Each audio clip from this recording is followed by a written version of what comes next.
Welcome to ReWild Your Business. I'm your host, Jill Mokes. Thank you so much for joining me again. Or if you are new here, I'm so glad you found me. This is a cozy little corner of Tinternet.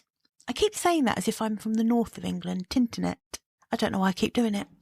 I'll probably keep doing it, but there you go. Anyway, good to have you here. So this has been a bit of an exciting week at Team Mokes. I made a decision this week to move this podcast.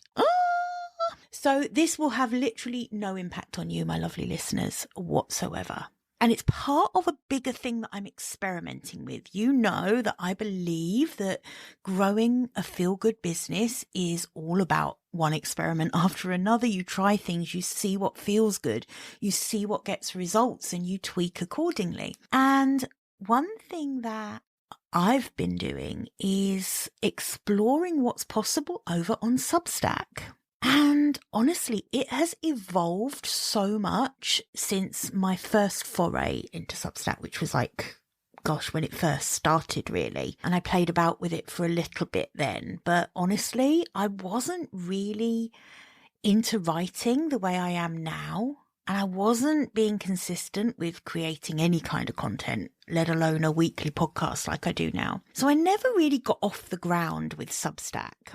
And for a long time, I think I did that thing of listening to other people's opinions about something and then just adopting them as my own opinions without really doing my own due diligence and investigating for myself what's good, what's bad, what's indifferent about the platform. So for a long time, I was kind of saying to clients and to you on the podcast, Substack, yeah, it's okay, but it's not great for SEO and it feels like a bit of a closed shop, and it's okay if your ideal clients are writers, but other than that, not sure. I have to say I am completely 180ing on that because Substack has, like I say, it's evolved so much. Substack can now be your kind of entire media hub. It could be your entire online presence if you wanted it to be. And it's just a really feel-good place on Tinternet.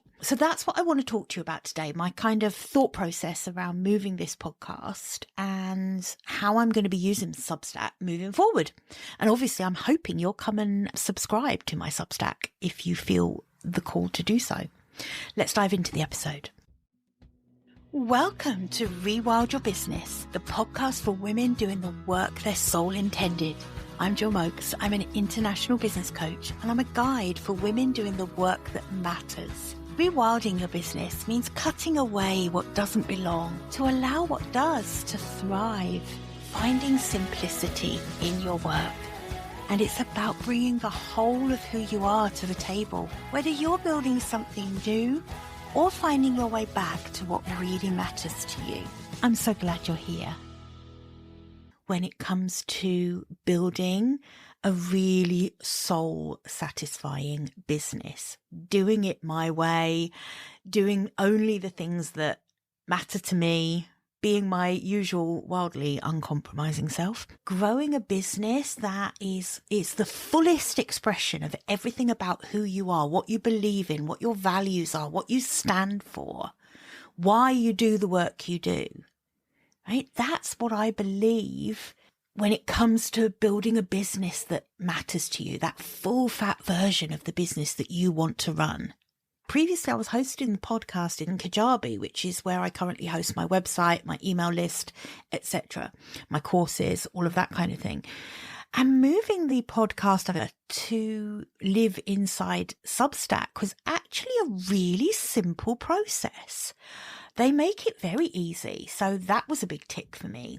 And now it means that every episode is automatically sitting inside Substack. So I'm hoping that that's going to help with my reach and growth and evolution inside of Substack. It will be quite interesting for you to follow along with this journey because, when you think about LinkedIn, which honestly, I'm just kind of done with, I'm really a bit over LinkedIn. I find it just too performative. You know, if that's the only place where your ideal clients are, then that's where you need to be showing up, of course. But for me, LinkedIn is just not a place I'm loving right now. So Substack feels very refreshing compared to LinkedIn for me.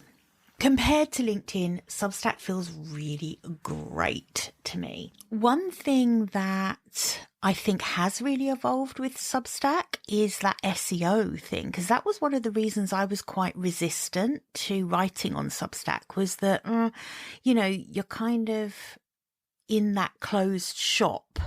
That's how I saw it. And it's not really going to get me any traction outside of that.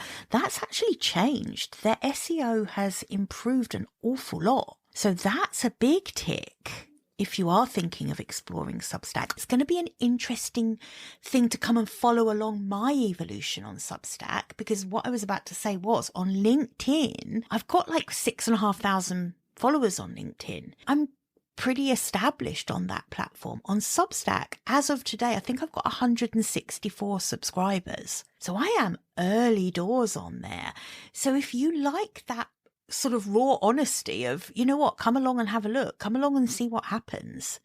See how that evolves, see if it grows, see what I try, see the experiments that I use with the chat function, the notes function. Notes is like the kind of most like social media aspect of Substack. So that's where you have got a bit of that algorithm stuff creeping in. And you can use it or not use it. Entirely your call. You can just use Substack as somewhere where you're building a newsletter offering and you're just publishing to your newsletter or just publishing on your Substack. They call it a Substack website. I mean, yeah, you can call it, it's not really a website. Oh, I suppose it is a website. It has a URL. You can drive traffic to it. Yeah, I guess it is a website. But I like to think about Substack as a bit of a media hub, because I'm going to have my podcast on there.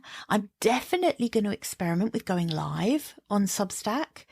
I love the idea of collaborating on live. So Deb D, who I'll link to in the show notes, obviously, she and I are going to do a collaboration. We're going to do a 4-part series of lives. So that's quite exciting. I think there's lots of opportunities on Substack to experiment and see what feels good and what doesn't.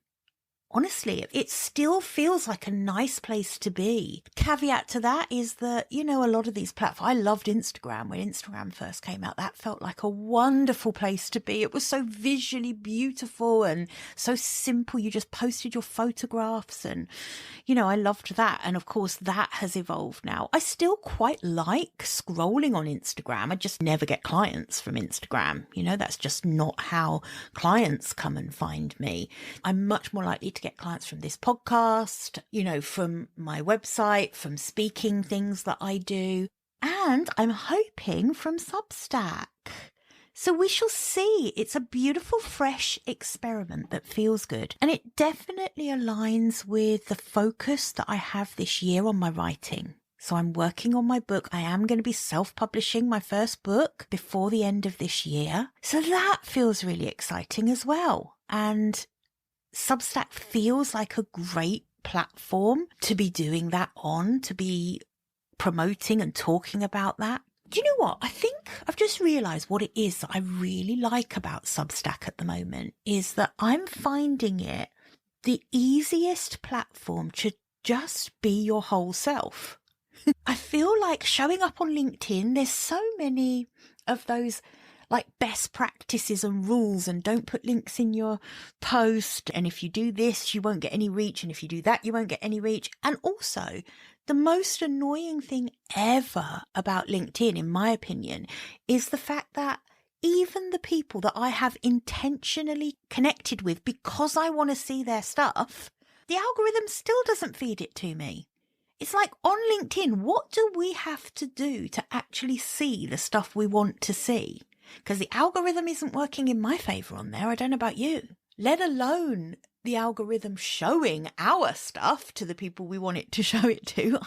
I don't know what the LinkedIn algorithm wants from us, honestly. And I'm just over trying to work that out. And I'm a big believer in not creating content to please an algorithm. Just create your best stuff. And I want that to be enough. But it seems like on LinkedIn, that really isn't the case. I feel like I'm doing a bit of a hating on LinkedIn episode. It's not true. I'm still going to be on LinkedIn. I'll probably still share some content on LinkedIn because, you know, I do have an audience on LinkedIn, and I know that certainly when I'm hosting events or when I'm speaking at events, that is a great place to share that. But in terms of really sharing the more thoughtful content, the stuff that I'm creating with you, especially my ReWild Your Business podcast listeners, when I'm creating content for you, I am thinking about Substack. I'm thinking about that platform because it feels like a place where we can all show up in the fullness of who we are. You can talk about different topics. You can really establish a personal brand that goes beyond the niche that you work in. You can start really showing the whole of your personality and allow people to get to know you on a deeper level. And isn't that the art of growing a business that really feels good? For me, it is. I wrote a piece recently, actually. I think it was on Substack. Oh, no, do you know what it was? It was, I think, last week's podcast episode. It might have been in the show notes of last week's podcast episode. It was about how I am getting to a place now in my life and in my business where I want my one true voice to be the only version of me that sits across everything I do. I don't want to have to show up differently on different platforms.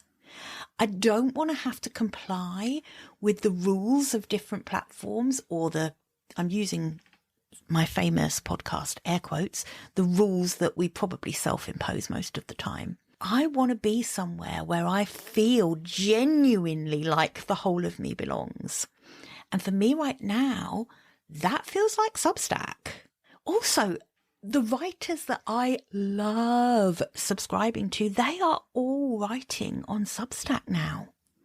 And that feels so special. It feels like a couple of writers that I absolutely adore. So Beth Kempton, I'm in her paid membership on Substack. She's such a generous writer and she's such a generous teacher for anyone who is interested in writing and developing writing as part of what they do. I would highly recommend her Substack. Then my own kind of spiritual teacher, the person that I absolutely adore, I'm in her paid membership called The Sanctuary, and that's Rebecca Cass. I've read all her books. I've got all her oracle decks.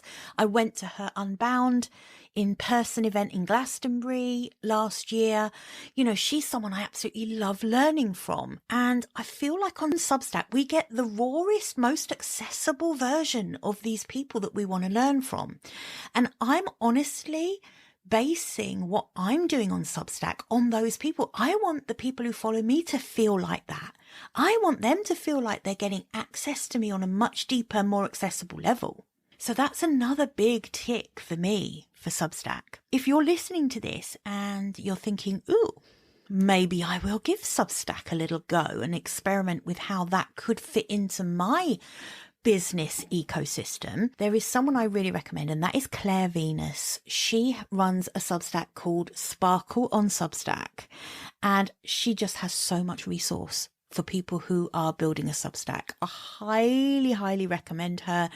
Again, she's super accessible. She's very down to earth. She's not a gatekeeper. She's not someone who's positioning themselves in some kind of guru light. She's just someone who provides bloody good content that makes it very easy to set up your Substack, to understand how all of the functionality of it works. You know, I'm certainly not the person that's going to give you the best version of that. I'm learning now and establishing my Substack. So yeah, what I'll do is the Substacks that I really love, I will pop links to them in the show notes of this episode. So if that feels good for you, if you want to go and do your own little Substack experiment, you can head over there and have a look. please subscribe to ReWild Your Business, my Substack. I would love to have you as a subscriber. There's a free subscriber. You get all my newsletters. You get this podcast over in the Substack app if that's what you want to do. You can still listen to this podcast wherever you have been. It's still on Apple iTunes. It's still on Spotify. It's still on YouTube, all of the usual places. It's just that I'm hosting it inside of Substack now. So I'll pop all of those links in. I also have a paid membership inside Substack. Again, I'm experimenting with that. That will be the most accessible way to work with me. It will be very simple. It will have some resources and it will just simply be a couple of Zoom calls each month. But if you know me, you know that when I have dabbled with memberships before, it's got so complex and complicated, it's just put me off. Substack makes it so much easier, and I don't feel super attached to growing the paid side of Substack quickly. I have my private coaching that really is my paid offer, but I do see Substack as being this lovely pay it forward kind of community where people, if they do want to come that bit deeper with me and get to know me personally, it's a lovely, accessible way to do that. So yeah, come and have a look, dig around. I'm still building it out really. So if you see anything there that doesn't make sense, or if you think that I could make the navigation of my Substack a bit easier for you, gosh, please email me, info@jillmoakes.com, and let me know. That would be super helpful. Okay. Well, I just wanted to jump on and do this one. It's quite a short episode this week because I'm so into all of this writing that I'm doing and this media hub that I'm evolving over on Substack. I must be honest, I've got a bit wrapped up in it. You know how I do sometimes. But please don't feel neglected. You are still my absolute reason for creating content of any kind. You, my ReWild Your Business podcast listeners, are the people that I always have in mind when I'm creating any kind of content. I just want to give you other ways that you can consume content from me. And writing is one of the things I really love to do. So I hope you'll come over and have a dig around and see what tickles your fancy. Okay, have a fabulous week, and I will see you back here again, same time, same place next week. Bye for now.